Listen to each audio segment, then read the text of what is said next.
Olá, amigos do canal Liberal. É uma satisfação enorme estar aqui publicando o meu segundo vídeo neste canal que já tem aí começado a ampliar o seu número de seguidores.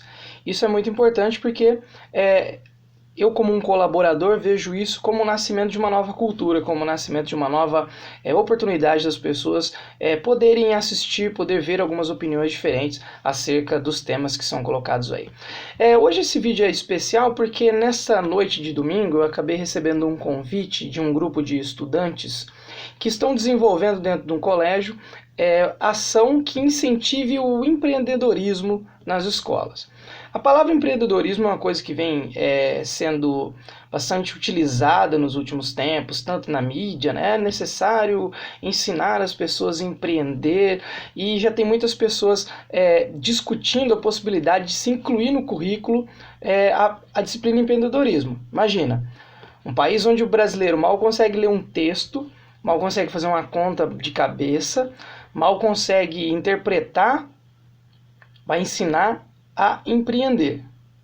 A primeira questão que eu coloco é: quem vai ensinar, no caso, as escolas públicas, as crianças, os jovens a empreender?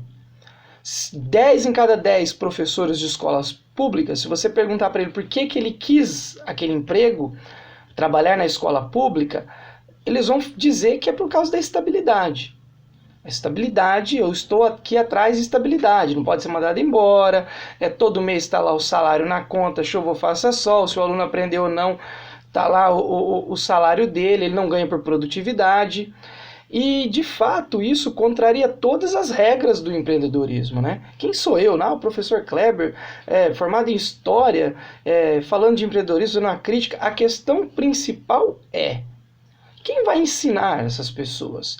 Empreender é igual a risco. Uma pessoa que vai para o serviço público, o que menos ela quer é risco.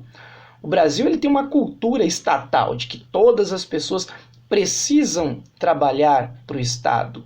Porque o Estado dá segurança, o Estado dá estabilidade, o Estado ele dá condições às pessoas fazer o que quer, um monte de licença, um monte de prêmio, a certeza de que seu salário vai subir de acordo com algumas regras ali, você faz curso, enfim, estou falando no caso da carreira de professor. Eu estou falando que o professor não mereça isso, muito pelo contrário. Mas eu estou falando que não faz parte da cultura. Como alguém que não arriscou, que não empreendeu, e eu digo isso no meio privado, vai ensinar alguém a fazer tudo aquilo que ela não fez? Não adianta, eu sempre comento isso com os meus colegas. Não basta você pedir para o seu aluno estudar. Você tem que demonstrar para ele que você também estuda e que isso é importante, porque aí ele te valoriza enquanto profissional e ele consegue, obviamente, dar uma luz a isso, dar um sentido em tudo isso.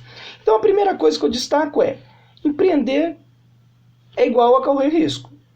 O capitalismo sem risco é a mesma coisa de uma lei sem punição. Não tem eficiência. O capitalismo ele só é bom porque ele oferece riscos. Por isso que as pessoas tentam, os empreendedores, os comerciantes tentam de todas as formas fornecer um produto mais decente, fornecer uma mercadoria muito melhor a um preço mais acessível. Porque ele sabe que se não trabalhar, se ele não produzir, se ele não vender, final do mês ele não tem o seu dinheiro ali para pagar funcionário, para pagar tributos, que é um enorme, e enfim, contrariando todos aqueles pressupostos do que é um emprego público. O emprego público ele requer, obviamente, lógico, você tem que estudar bastante, muitos deles, mas é uma vida sossegada. Acabou, entrou hoje, se não fizer nada de errado, não matar alguém, sei lá, você vai ter sua vida o resto da vida, uma aposentadoria, hoje embora menor, mas você vai ter garantias, né? E é tudo isso que as pessoas querem, conforto, obviamente. Outro fator importante acerca do empreendedorismo é que o Brasil ele não possui um cenário ao empreendedorismo. Para que o Brasil tivesse um cenário bom para o empreendedorismo, o Brasil deveria ser um país mais liberal do ponto da economia. Muito mais liberal. E, infelizmente, nós temos, por exemplo, as nossas leis trabalhistas, que é um freio ao empreendedorismo.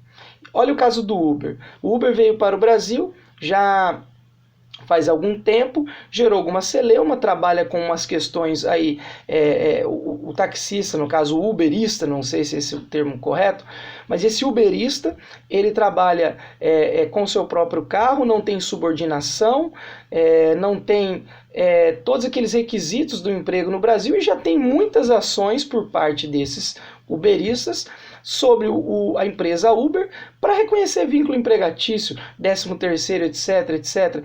Então, esse é o problema. O Brasil, nós temos um problema muito sério com relação às leis trabalhistas, que são arcaicas e que de forma alguma são benéficas para o empreendedor. Empreender no Brasil é quase que ganhar na loteria, é muito difícil.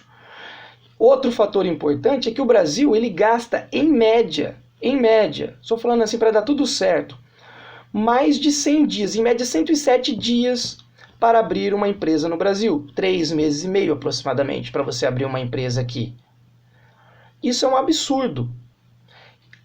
Dos países do G20, o Brasil está ali, salvo engano, na 17ª posição, perdendo ali para a Argentina, Itália. Então, desses países do G20, que são os países mais desenvolvidos, o Brasil está entre os últimos de acesso, de facilidade em abrir uma empresa. Isso é muito complicado. O Brasil é um país muito burocrático. Antes de você começar a produzir, antes de você começar a gerar renda, você já tem uma infinidade de impostos, uma infinidade de questões que você deve pagar. Imagine para você abrir uma franquia aqui no Brasil, que ainda é um dos mais fáceis, né? Ter uma franquia, a partir do momento que você assina um contrato de franquia, que você já tem que pagar a taxa de franquia, você já tem que contratar pessoas para trabalhar, já pagar salário para essas pessoas. Claro, elas merecem, tem que trabalhar, mas uma série de outros encargos você já tem que pagar sem antes você abrir suas portas. Isso é muito complicado. Além do mais, nós não possuímos uma cultura empreendedora, embora o Brasil tenha crescido muito. E eu aponto 2 motivos essenciais. Primeiro de tudo, a questão de que desde a colonização brasileira, trabalhar para o Estado sempre foi mais importante. Você pega lá a Carta de Pero Vaz de Caminha, já pede um favor para o Estado. Você vê ali Dom João VI, quando se instalou no Brasil, a corte portuguesa também. Essa cultura de trabalhar para o Estado, ela sempre foi muito forte. O emprego público ele é muito forte no Brasil, porque é um emprego que paga bem, além de pagar bem, ele também tem a segurança. E isso faz com que as melhores cabeças das universidades, as melhores cabeças do ensino brasileiro, estejam apenas voltadas a trabalhar para o trabalho público. Então você tem lá um aluno do direito, um excelente aluno do direito. Você acha que ele vai abrir o escritório dele, abrir um escritório assim, tentar arriscar? Não, é muito mais fácil para ele estudar, ainda mais se tiver condições, família que possa ajudar, e passar no concurso público. Isso é muito complicado. E outro fator importantíssimo é que nas próprias escolas, eu não estou nem dizendo da disciplina que provavelmente teria de empreendedorismo, mas as nossas escolas não dão exemplos do que é um empreendedor. A única coisa que se ensina nas escolas é que o capitalista ele é malvado, o capitalista ele é o explorador. Então você não tem, por exemplo, ensina-se ali no máximo o Barão de Mauá e fala ali um pouquinho que ele fez. Não se trabalha com biografias desses autores, dessas pessoas. Por exemplo, Barão de Mauá, quem foi Barão de Mauá? Ele é o Evangelista de Souza. Quem foi, por exemplo, Samuel Klein, dono das Casas Bahia, a vida que essa pessoa passou. Ninguém, nem o próprio caso do Ike Batista, que poderia ser um exemplo máximo do que é você depender do Estado para crescer, poderia ficar de fora, né? Isso só para citar um exemplo. Eu fui em algumas reuniões da Associação Brasileira de Pesquisas Históricas e Empresariais, lá aqui no Brasil, Associação Brasileira de Pesquisa em História Econômica, e uma das vertentes lá das linhas é a pesquisa em História de Empresas. E essa linha ela é muito fraca.